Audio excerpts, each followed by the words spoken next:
May adlaw katawhan sa Dios sa Archdiocese sa Osamis sa ngalan sa atong talahoron nga Arsobispo Archbishop Martin Sarmiento Humuad ug uban sa mga kahugpungan sa mga kaparian sa lokal nga simbahan sa Osamis, kini na usab anyong amigo ug higala Father MJ Samonte magahatod og pamalandong niyo karong adlaw karon nga Martes sulod sa ikakawag tulo nga semana sa ordinaryong panahon September 10, 2024. Ang ebanghelyo na atong pamalandungan karon atong pagkakutloon sa ebanghelyo sumala ni San Lucas. Niadtong panahona mitunga si Jesus sa usa ka bungtod aron pag-ampo ug didto nag-ampo siya sa Dios sa tibuok gabi. Pagkaadlaw na gitawag niya ang iyang mga tinun-an ug gipili niya ang 12 kanila nga ginganlan niya apostoles. Si Simon nga iya usab nga ginganlag Pedro ug ang iyang igsuon niya si Andres, si Santiago ug si Juan, si Felipe ug si Bartolome, si Mateo ug si Tomas, si Santiago nga anak ni Alfeo ug si Simon nga gitawag nga Patriota, si Judas nga anak ni Santiago ug si Judas Iscariote ang nahimong mabudhion. Sa nakalugsong na sila sa bungtod, mitindog si Jesus sa usa ka dapit nga patag. Kauban sa kapid-an sa iyang mga tinunan, didto may daghang tawo nga gikan sa tibuok Judea og sa Jerusalem og sa mga syudad sa kabaybayunan sa Tero og sa Sidon. Nangadto sila kang Jesus aron pagpamati kaniya ug aron ayuhon sila sa ilang mga balatian. Nangadto usab ang gipangyawaan og nangaayos sila. Nang ninguha ang tanang tao sa paghikap kang Jesus, kay gikan kaniya migula ang gahom nga nag-ayo kanilang tanan. Mga igsuon ang ebanghelyo sa Ginoo. Daygon ikaw o Kristo. Maing buntag kanatong tanan sa ato ang mga viewers sa tibuok Pilipinas, lalo na sa ating mga viewers from Cainta and San Mateo Rizal. Magandang umaga po sa inyong lahat dyan. At sana po kayo po ngayon ay nasa mabuting pangangatawan at maganda inyong tulog para another day to enjoy na naman. Ngayon po mga kapatid ko ni Kristo, ngayon po ay ginugunitan natin ang kapistahan. Ang pesta sa parokya ni San Nicolas de Tolentino sa Plaridel, Misamis Occidental. Happy Pesta kanyo diya tanan, lalo na samot na sa ilahang kura paroko na si Father Yeye o sa ato ang mga kaparian po uban sa itong arsobispo nga magsaulog sa ilahang santos nga misa karon sa mga 9:30 or 9. O karon po karong semana ha, nagsugod gahapon Lunes, nagsugod usab pod ang amuang tinuig nga panagtapok sa mga alumni sa St. Mary's Theologate sa Maigango, Osamis City. So, welcome sa ato ang mga alumnos sa ato ang maong seminaryo na nagbalik lantaw na usab kita sa ato ang mga kasinatian kadtong giumol pa kita sa sabakan sa tong inahan diha sa St. Mary's Theologate. Gikan in taon pa sa Dipolog, Osamis, Pagadian, Iligan, Marawi, doon ako ipipila sa Marbel, sa Kidapawan, o sa Dumaguete, o sa Zamboanga City usab, o sa Ipil. O ako ang pagtimbaya sa ako ang mga batch, nagikan pa sa Dipolog, Father Val Guantero, sa Osamis, Father Edgardo Ponce, nga nakaroon sa Baliangaw, sa Pagadian na si Father Ramil Ganob, sa Iligan na si Bambam, og sa Zamboanga City na si Jerome Galios, og sa Ipil na si Father Father Roberto Tiking. So, welcome. O hinaot pa unta nga mas mahimo pang mabungahon o mas mahimo pang meaningful ang atong panagtapok nga samot na nga mao'y pagbalik na ko diri karon sa Mindanao nga usab makita na punta, magtapok na punta o ginaot pa unta nga mahimo tang kanami taong nindot kayo ang panagtapok na pod sa mga batches sa mga mga alumni sa maong seminaryo. Kaya bisan pa bitag balik-balik ang maong istorya, balik-balik ang maong mga kwento, pero ang katawa pod di gyud mabaryan. Nindot kayo. O naapot tay speaker nga atong paminawon karon ang iyahang reflection sa ka hiswita o dahil padayon ugma hantod sa Huwebes. So, welcome sa makausap pa sa ato ang mga alumni na nag-graduate sa St. Mary's Theologate. So, mga igsoon ko diyan ni Kristo, kung muan kita sa ato ang ebanghelyo karon, si Jesus nagtawag sa mga apostoles. Wala lang siya nagtawag, kundi giganlan pa niya kung kinsa kiniiyahang mga one of the chosen few na gikan sa iyahang mga disipulo. Usa sa mga ako ang namatikdan na bisan pa day sa kadaghan sa imuhang mga tinawag, sa imong mga sumusunod, kailangan yun ay kag mupili nga maoy musunod or maoy imong tugyanan sa misyon na imong pagabilinon sa umaabot kung ikaw mubiya na. Mao din nga importante gyud ay mga igsuon nga mamili gyud ta sa ato ang mga pwede natong ibilin nga ligasiya sa ato ang paglawig aning kalibutana. Mao bitaw na diya sa atong pamilya, dili man ikalimod nga sa kadaghan sa manigsuon, sa kadaghan sa mga matawag nato na imong anak, naadjug kay pilion diha among sa 8 or 9 or 12 kabuk anak nimo, usa ba ka or duha ba ka buok na imong pagapilion na mao imuhang tugyanan, nga mao gyud imuhang bilinan sa imuhang mga siguro sa imong mga ligasiya nga permanente mao imong makaistorya, imuhang bilinan sa mga kayutaan, sa nga mao ni ang inyuhang mga kabtangan, kung unsa to ang imuhang mga nindot na mga gawi o mga batasan na agid na imuhang bilinan nga mao gusto nimo nga mahimong sumusunod nimo ba sa imuhang yapak aning kalibutana. Mao bitaw na mga igsoon ko ni Kristo, ang kaning pagpili ni Jesus sa iyahang mga 12 ka apostoles, usa sa mga pangutana nato, kining 12 sila ba gyud ang matawag nato nga the best among the disciples? Sila ba gyud ang matawag nato nga worthy in the eyes of God, in the eyes of men? Siguro moingon kita nga naapay mas labaw kanila, naapay mas matawag nato sa standard sa tao nga mas buutan pa kanila. Pero in the eyes of God, gipili sila kay naay nakita si Jesus na bisan pa sa ilang kakulangon nga maotoy mo fill in ug maotoy mo puno nga mahimong mabungahon ang misyon na iyang pag-ihatag sa umabot. Mao bitaw nga di gyud nako malimtan nga kanang maxim kanunay gyud akong maistorya that God does not call the qualified but He qualifies those who are called. Sa ato pa nagipili sa Dios ang dili ang mga hingpit sa mata sa tao, pero gihimo niyang hingpit ang iyang mga pinili. Magkaninduta kayo, no?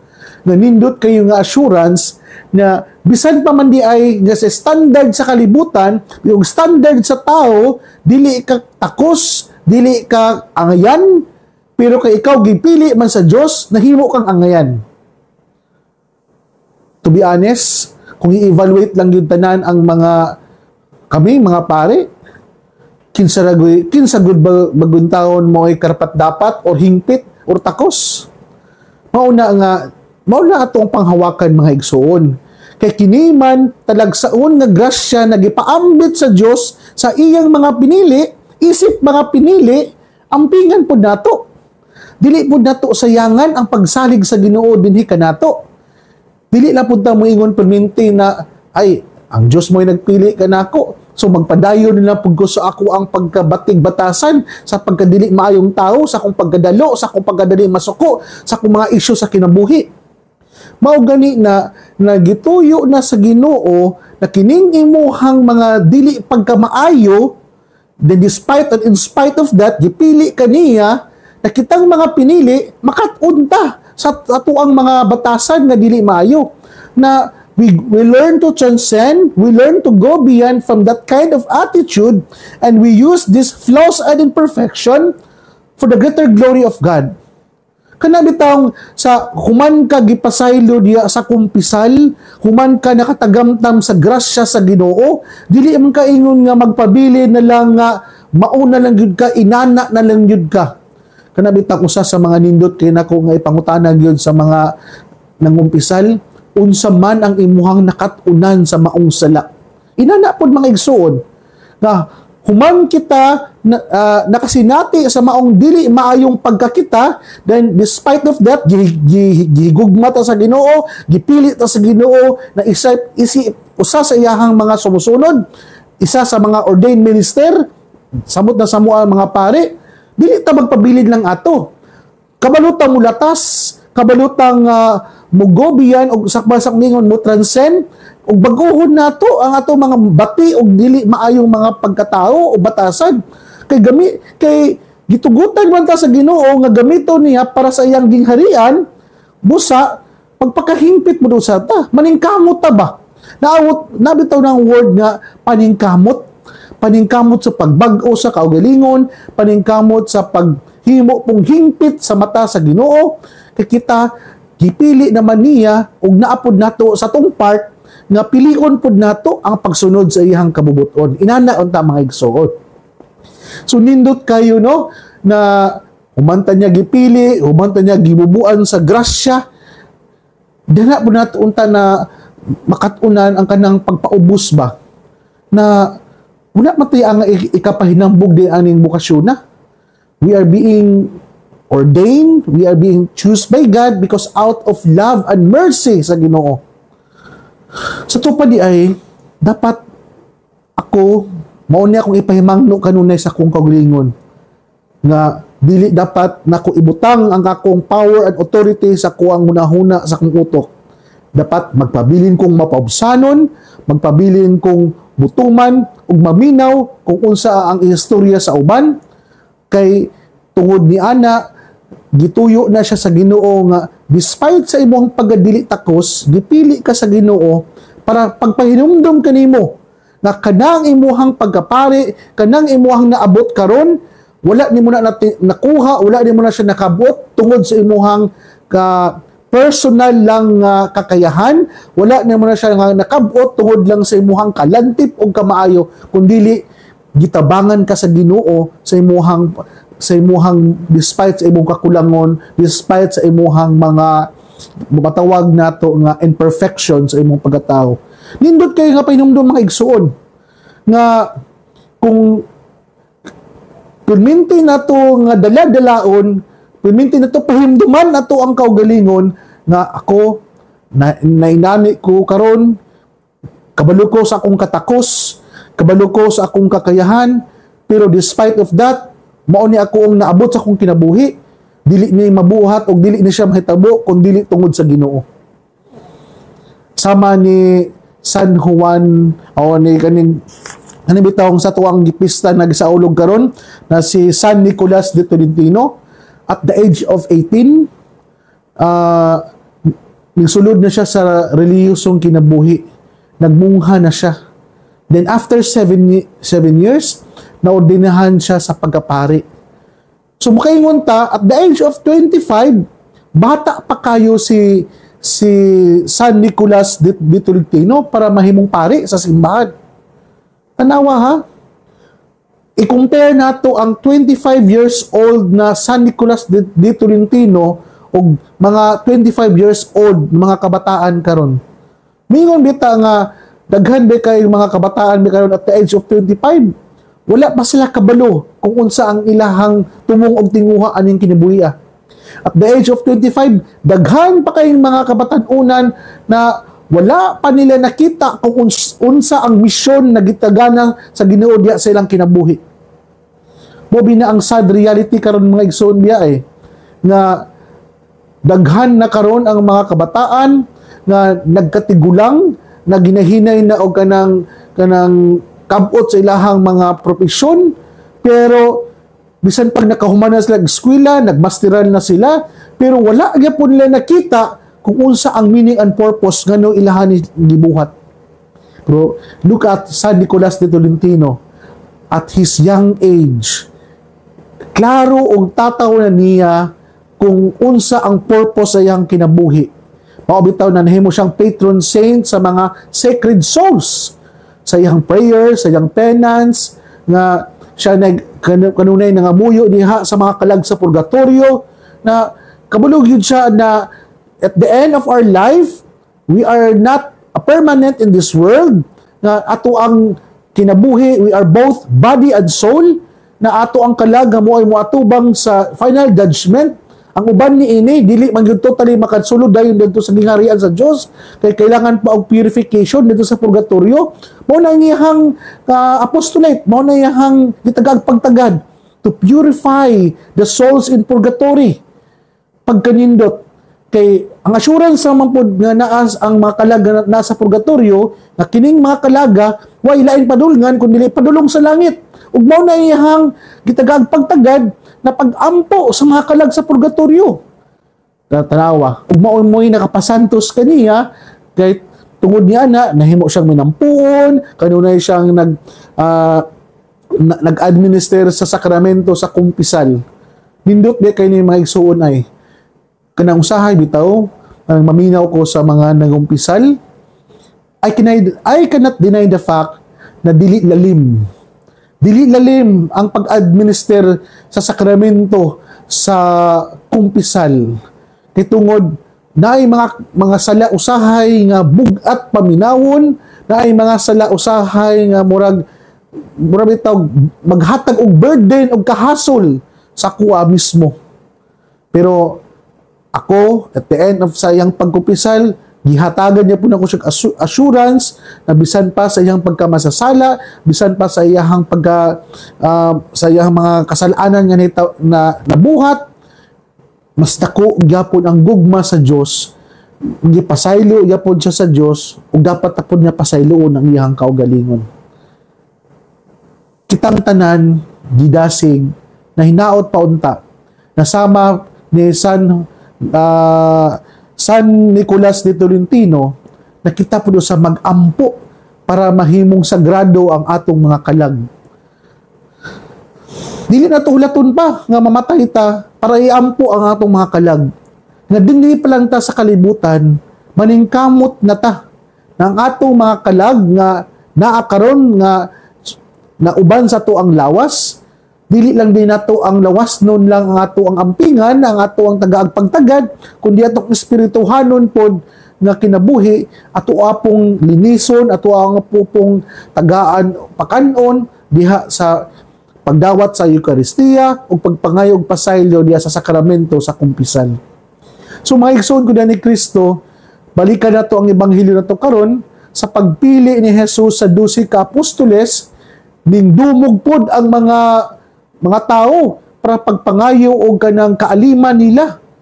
Katong mga nanay sakit, katong mga gipangyawaan, nga nagpasabot nga ang power and authority ni Jesus dili anday pag-alim sa lawas nun nga sakit, kundi paghatag pod niya og otoridad sa mga espiritu nga misulod sa tong lawas. Na may usahay nga kaning espiritu sa yawa misulod sa tuwa, kay nga naman, kanami tang tao nga nagbuhat o kanang mga sala, mao na siya ang mahimong og vulnerable o mahimong receptive sa kanang demonic possession. Mao na nga importante kay mga igsuon na kaning kung si Jesus mismo nagpaayo o giayo niya ang mga masakiton, pinaagi sa pagpagawa o pagpalaya siya sa mga nayawaan, sa mga o pag-aalim niya sa mga masakiton, simple kayo na kitagi pahinamduman na mubalik na usab kita sa paglimpyo pod sa ato ang kaugalingon. First, by attending the Holy Mass. Ato ang timan-an, matag-attend nato sa Santos nga Eucharistia, gipanas usab ang ato ang mga venial sin. O kana, nagpahinumdum ka nato nga katong mga ginagmay sala na ato ang nabuhat, pinaagi nato sa pag-attend sa santos nga misa o pagdawat nato sa iyang lawas ug dugo, na hinay-hinay pog linis ug nahinay-hinay kabalaan ang atong pagakita. Ug samot na po dun sa frequent ang ato ang pagpangayo og pasaylo diha sa kumpisal, dayon inubanan pag yun sa ato ang panaad nga dili nato pagausbon with full of remorse, full of resentment ang ato ang pagpangumpisal. Diya makaingon gyud nga di gyud ta basta-basta nga magsakit sa lawas non, physical nga sakit, ug di pud ta basta-basta nga maposes sa demonyo. Mga igsoon ko ni Kristo, nasayod ako sa ato ang paglawigan ng kalibutanan, daghantag mga pangandoy, daghantag mga gitinguha, na unsaon nato pagkabalaan. Pero mao lagi na may demonyo nga kanunay nga nagbitik kanato, kanunay naghimo og mga patibong na mahulog na punta sa iyahang sa pagpakasala. Makatunta sa atong mga kasinatian, makatunta sa ato ang mga kaagi. Ngano nakasala man ko ato miagi? Dapat makatun ka ato kung giunsa ka pagbitik sa demonyo, mas mahimo tang mas wais pa kay sa demonyo, mas mahimo tang mas mapagmatsyag pa sa demonyo, ug sunod kita pa ang mas nakadaog, di natutugutan nga makadaog ang demonyo sa pag na mahulog lang ta perminti sa yahang mga patibong. So mga igsoon ko ni Kristo, unang punto, na bisan pa man sa atong dili pagkatakos, dili pagkahingpit, pero kung ang Ginoo na gani mo'y nagtawag kanimo, di ka makadili, kay ang Dios kanunay, mas dako ang grasya sa Ginoo kaysa imuhang mga kakulangon ug mga kasalanan.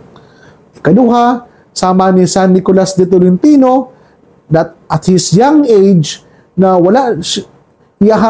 nakabalo na siya sa iyang tumong og tinguha og misyon diri sa kalibutan, ug kabalo na siya kung para asa ang iyang kinabuhi.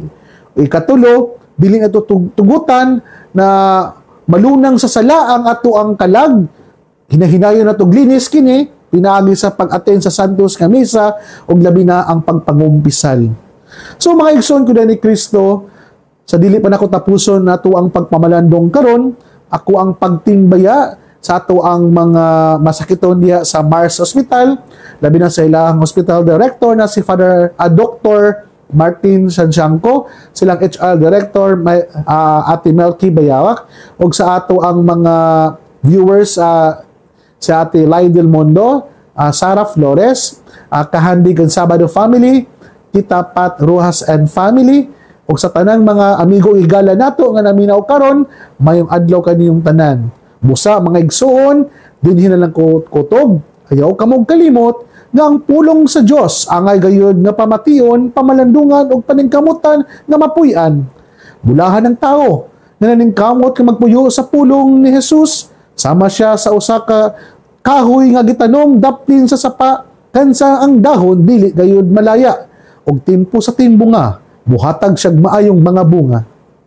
Hinaot pa unta, nakining atong mga nadungog, kani atong mga gipamalandungan, makatabang ka nato sa pagkinabuhi nga balaan, na maoy magdala ka nato sa atong gitinguha o padulngan ang gingharian sa langit na gipangandoy sa matag binunyagan. Mga igsoon, ugma na usab, uban sa pangama sa atong mahal nga Birhen, kay inahan na si Santa Maria, na gitawag nga misamisnon, o ang Birhen sa kuta, ang Diyos, mga panalangin unta kanimo sa ngalan samahan, sa Anak, ug sa Espiritu Santo. Amen. Mayong adlaw kanyong tanan, o God bless. Salamat sa pagpaminaw, mga igsoon.